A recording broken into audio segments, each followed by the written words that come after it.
এবং এই ধর্মযুদ্ধটা কিন্তু কোন একটি নির্দিষ্ট ধর্মের ধর্মযুদ্ধ নয়, শুধুমাত্র বাঙালির ধর্মযুদ্ধ নয়। এই লড়াইটা কিন্তু আমি ব্যক্তিগতভাবে বিশ্বাস করি, এই লড়াইটা কিন্তু মনুষ্যত্বের যুদ্ধ। মানুষ জিতবেন না পশু জিতবেন, পশু বলবো না, মানুষ জিতবেন না পাশবিক শক্তি জিতবেন। পশুদের মধ্যেও মনুষ্যত্ব থাকে, কিন্তু এই বিপক্ষের যে রাজনৈতিক শক্তিটা এই মুহূর্তে তৃণমূল বিরাজ করছে পশ্চিমবঙ্গের মাটিতে, তাদের মধ্যে কোনো মনুষ্যত্ব নেই। আমি এখন আজকের এই প্রচার সভার আগে আমি আপনাদের জগদ্দলের আরেকটি জায়গায় এসেছিলাম, সেখানেও বক্তব্য রাখছিলাম। আমি এই অঞ্চলটি কম বেশি চিনি, শিল্পাঞ্চল, বহু মানুষের যন্ত্রণা, বহু মানুষের ক্ষোভ, কষ্ট, ব্যথা নিয়ে আপনারা বেঁচে আছেন। আমাদের মাইক্রোফোনের আওয়াজ যাদের কাছে পৌঁছচ্ছে, তিনি যদি তৃণমূলও করেন, সৎভাবে তৃণমূল করেন, তাহলে তাঁরও যন্ত্রণা আছেন। মাইক্রোফোনের আওয়াজ যদি কোনো বামপন্থী মানুষের কাছে পৌঁছে,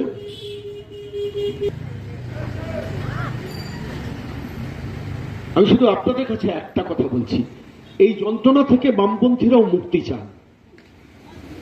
আমি শুরু করব এখানে যে আজকের দিনে দাঁড়িয়ে, যেখানে দাঁড়িয়ে আমরা কথা বলছি, সেই মানুষ তো বাংলার বাইরের নন, এই পশ্চিমবঙ্গের মাটিতেই তারা বসবাস করেন। ভবানীপুরের মানুষের যে যন্ত্রণা, পানিহাটির মানুষের যে যন্ত্রণা, জগদ্দলের মানুষেরও সেই যন্ত্রণা। এই যন্ত্রণা নিয়ে আপনি বাঁচবেন কেন? আমি এই প্রশ্নটা প্রথম করছি প্রত্যেককে। কি যন্ত্রণা বলার অপেক্ষা রাখে না, আপনারা সবাই জানেন। আমি শুধু আপনাদের কাছে বিনীতভাবে একটা কথা বলবো, যে 2011 যখন পরিবর্তনটা এসেছিল, তখন আমি, আপনি, আমরা অনেকেই কিন্তু বামপন্থীদের বিদায় এবং একটা নতুন শক্তির উদয়, এই পারসেপশন থেকে আমরা অনেকেই কিন্তু তৃণমূল কংগ্রেসকে নৈতিকভাবে বা ভোটের দিক থেকে সমর্থন জানিয়েছেন। আপনারা অনেকেই জানিয়েছেন, আমি জানি। কিন্তু একটা 15 বছরে একটা রাজ্যে মিনিমাম ডিপোজিটটা করা গেল না। আমাকে এইটা বারবার ভাবায়, জানেন তো, বিশ্বাস করুন। আমি একজন সমাজকর্মী বলে নিজেকে মনে করি, আমি কোন রাজনৈতিক নেতা কর্মী নই। আমাকে এইটা ভাবায় যে একজন শিক্ষিত বেকার কেন চাকরির জন্য কান্নাকাটি করবে। একটি ছেলে বা একটি মেয়ে যখন বড় হবে, ভাই একটু থামলে ভালো হয়, শিক্ষিত ছেলে মেয়েকে কেন দিনের শেষে আমাকে তৃণমূল করতে হবে এটা ভাবতে হবে কেন? না হলে আমি চাকরিটা পাবো না। একজন শিক্ষিত বেকার চাকরির পরীক্ষায় বসতে গেলে তার মা, তার বাবাকে কেন ভাবতে হবে যে রাজ্যে কিছু হবে না? 25,753টা ছেলে মেয়েকে বিকাশ ভবনের সামনে বসে বসে দিনের পর দিন যে কাঁদতে হয়েছে। এই জগদ্দল বিধানসভারও তো বহু মানুষ ছিলেন, তাদের ঘরে সন্তানরাও তো কান্নাকাটি করেছে। কি অপরাধ করেছেন? মিনিমাম জাস্টিসটুকু একটা রাজ্যে দেওয়া যায় না কেন? এটাকে বারবার ভাবা। ছেড়ে দিন শিল্পর কথা, শিল্প তো হবে না। মমতা বন্দ্যোপাধ্যায় থাকলে পশ্চিমবঙ্গে কোনোদিন বড় শিল্প হবে না, আমি সে ব্যাখ্যায় আসবো। কিন্তু একটা মিনিমাম জাস্টিস বলে কথা আছে। আপনি রাস্তা দিয়ে যাচ্ছেন, আপনাকে কেউ ঢিল মারবে না। আপনি রাস্তা দিয়ে যাচ্ছেন, ধুম করে সে কেউ ধাক্কা মারল, আপনি এক্সপেক্ট করবেন পাশে যিনি দাঁড়িয়েছেন তিনি হাতটা ধরে তুলবেন। সেই জাস্টিসটুকু পশ্চিমবঙ্গের মাটিতে আমরা কেন পাবো না? এটা আমাকে ভাবা। পাচ্ছি না, বিশ্বাস করুন, পাচ্ছি না। অধিকাংশ মানুষের মননে চিন্তায় আছে না, এ পাপ কবে বিদায় হবে? একটু ভালো করে ভাববেন। আপনি যদি তৃণমূলও করেন, আপনার অধিকার ভাই। আপনাকে ভাবতে হবে যে আমি যে ছেলেটাকে বড় করছি, যে মেয়েটাকে বড় করছি, সে ছেলেটা তৃণমূল নাও করতে পারে, কিন্তু তার জীবন জীবিকা বড় হওয়ার একটা অধিকার আছে, যে অধিকারটা আমি কেড়ে নিতে পারি না। আমাকে সোমনাথ শ্যামের সিন্ডিকেট বাহিনীর সদস্য হতে হবে, তবে আমি তোলাবাজি করে একটা সম্মানজনক সংসার চালাতে পারবো। ওয়াই? কেন এই অবস্থায় পশ্চিমবঙ্গ যাবে? কেন এই অবস্থায় জগদ্দল যাবে? আমাকে এটা খুব ব্যথিত করে, যন্ত্রণা দেয়। বিশ্বাস করুন, এই পশ্চিমবঙ্গ দেখতে অভ্যস্ত ছিলাম না। আর ঠিক একই সঙ্গে পাশাপাশি আছে সেই প্রশ্ন, যে প্রশ্নে আমি যদি, আমার একটা ধর্ম থাকে, সে ধর্মের নাম যদি হিন্দু হয়, তাহলে আমাকে কেন সেকেন্ড ক্লাস সিটিজেন হিসেবে পশ্চিমবঙ্গে বসবাস করতে হবে? আমাকে কেন রেড রোডের নবাজে গিয়ে একজন রাজ্যের মুখ্যমন্ত্রী বলবেন বিজেপি প্রবর্তিত হিন্দু ধর্মটা গন্ধা ধর্ম? কেন বলবেন আমার ধর্মকে নিয়ে কথা? অধিকার নেই আপনাদের জগদ্দলের মানুষের প্রশ্নটা করার? যখন একজন তৃণমূলের বিধায়ক মুর্শিদাবাদের মাটিতে দাঁড়িয়ে চিৎকার করে বলছেন আমরা চাইলে 30% হিন্দুকে ভাগীরথীর জলে ভাসিয়ে দিতে পারি, আমরা এখানে মেজরিটি, আমরা এখানে 70%, তখন তিনি তৃণমূলের বিধায়ক হুমায়ুন কবির তাকে এ রাজ্যের মুখ্যমন্ত্রী মমতা বন্দ্যোপাধ্যায় এবং তার সেকেন্ড ইন কমান্ড অভিষেক বন্দ্যোপাধ্যায়কে প্রকাশ্যে দেখিনি প্রতিবাদ করে বলতে যে না, ইউ ক্যানট সে দিস, বেরিয়ে যাও দল থেকে। এটাই তো মিনিমাম জাস্টিস। আমরা সহ্য করেছি হিন্দুরা, যখন আমি হিন্দু মুসলমান ধর্ম নিয়ে কথা বলতে এখানে আসিনি। না, আমার মনে একটা প্রশ্নটা দেখা দিয়েছে, আমার ধর্ম বলে তো একটা ব্যাপার আছে, আমার ধর্মকে আঘাত করার জায়গা তোমার নেই। 30% হিন্দুকে জলে বানের জলে ভাসিয়ে দেবো স্বাধীন পশ্চিমবঙ্গে, স্বাধীন ভারতবর্ষে, আর তারপর একটা রাজ্যে সেই দলের শাসক তিনি কিছু বলবেন না? বলেননি, তার একটা অন্য কারণ আছে। আপনি ভাবুন তো, সারা ভারতবর্ষে মাটিতে দাঁড়িয়ে কোন রাজ্যে বাবরের নামে মসজিদ করার স্পর্ধা দেখাচ্ছে সে রাজ্যের মানুষ? এ রাজ্যে দেখাচ্ছে হুমায়ুন কবির।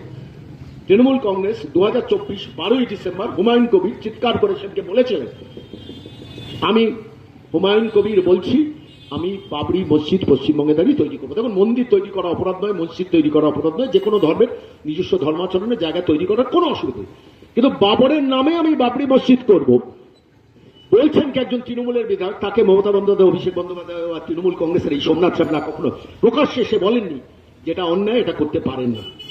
তিনি 1 বছর টানা বিধায়ক থাকলেন। 2024 12ই ডিসেম্বর বললেন, 2025 বহরমপুরের মাটিতে মমতা বন্দ্যোপাধ্যায় সভা করতে যাচ্ছেন, হুমায়ুন কবিরকে ডাকা হলো।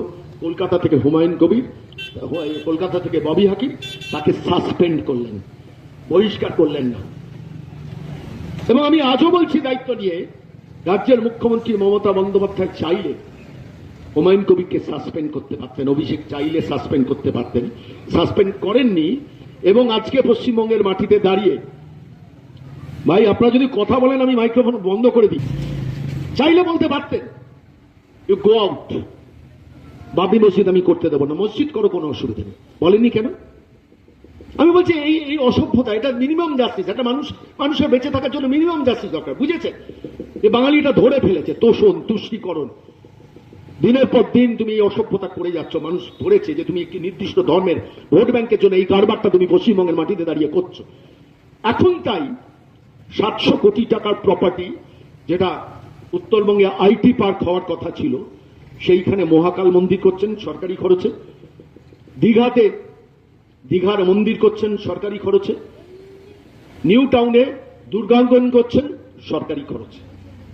এটা করা তো দরকার থাকতো না যদি আপনি প্রকৃত ধর্ম নিরপেক্ষ হতেন। আপনাকে ধর্ম নিরপেক্ষ হতেও বলছি না, আপনি নির্দিষ্ট ধর্মের প্রতি তো সন্তুষ্টিকরণও করুন, কিন্তু হুমায়ুন কবিরকে তো সাসপেন্ড করতে পারতেন, করেননি।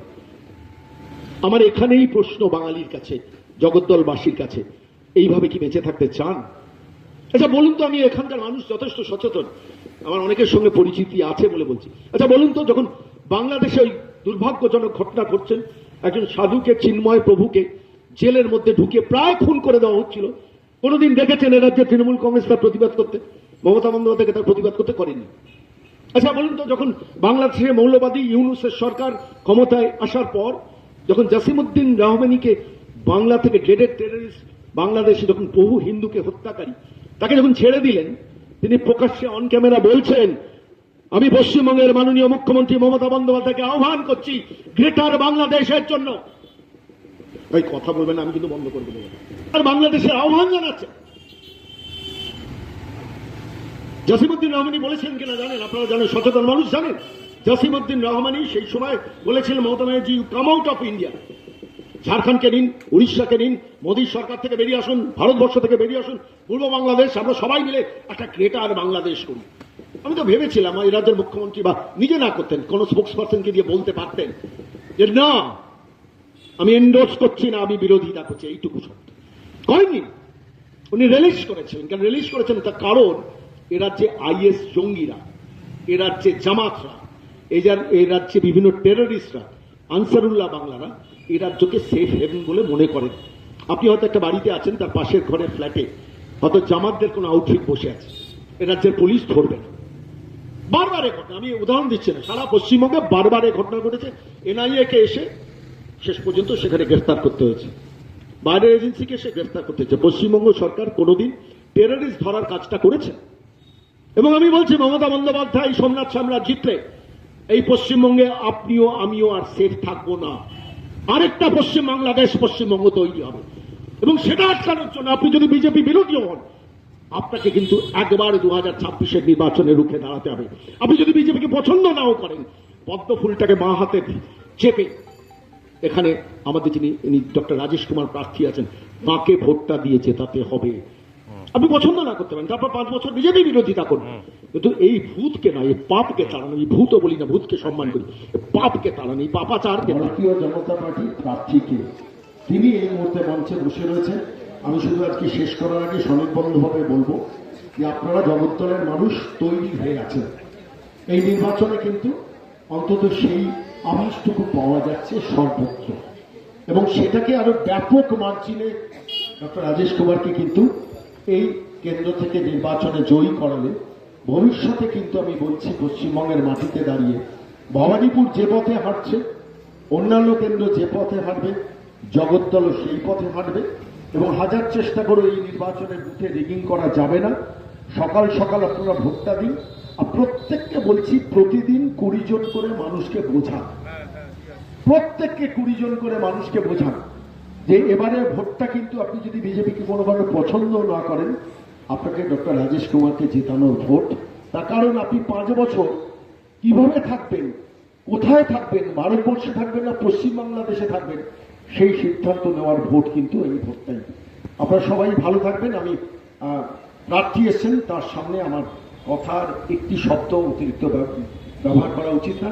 আমি প্রার্থীকে বলবো আপনার গ্রহণযোগ্যতা, আপনার বিশ্বাসযোগ্যতা, আপনি মানুষ হিসেবে, আমি প্রশাসনের মধ্যেও বহু মানুষের সঙ্গে কথা বলি, আপনি অসামান্য একজন ব্যক্তি।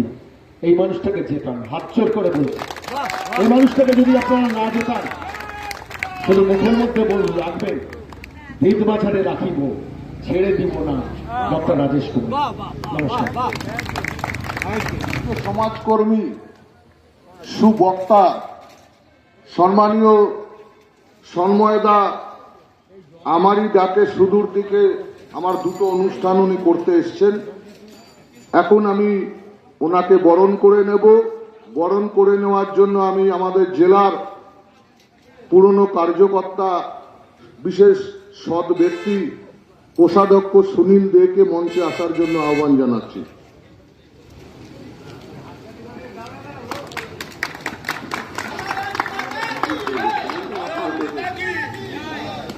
ভারত মাতা কি। मंचे उपस्थित शर्मा बाबू, बीजेपी नेतृवृंद, आवासीय कर्मीवृंद, बंधुगण, माँ बोनेरा, আমি গত 1 মাস ধরে জগদ্দলের শহরাঞ্চল, গ্রামাঞ্চল সব জায়গা আমি ঘুরছি। और এদের উন্নয়নের পাঁচালি পড়ে পড়ে চোখ থেকে জল বেরিয়ে যাচ্ছে। এরকম উন্নয়নের পাঁচালি হয়েছে, রাস্তা নেই, কোন জায়গায় রাস্তা আছে তো ড্রেনেজ ব্যবস্থা নেই। এই জাস্ট কাল বৈশাখী তার হালকা জল পড়লো, তার মধ্যে হাঁটু অব্দি জল। লোকজন বলছে কি আমরা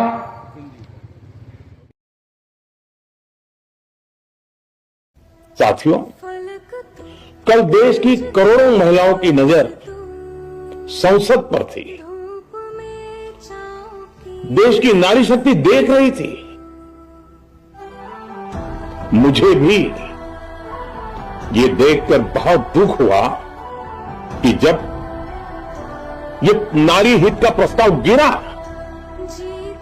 तो कांग्रेस, डीएमके, टीएमसी, सपा जैसी परिवारवादी पार्टियां खुशी से तालियां बजा रही थी।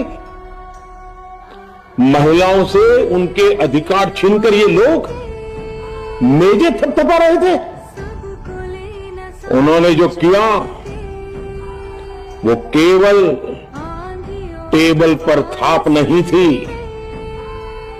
वो नारी के स्वाभिमान पर, उसके आत्मसम्मान पर चोट थी। और नारी सब भूल जाती है, अपना अपमान कभी नहीं भूलती।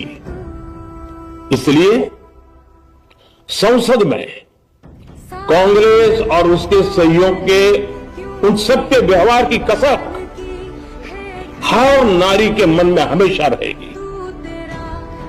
देश की नारी जब भी अपने क्षेत्र में इन नेताओं को देखेगी तो वो याद करेगी कि इन्हीं लोगों ने संसद में महिला आरक्षण को रोकने का जश्न मनाया था, खुशियां मनाई।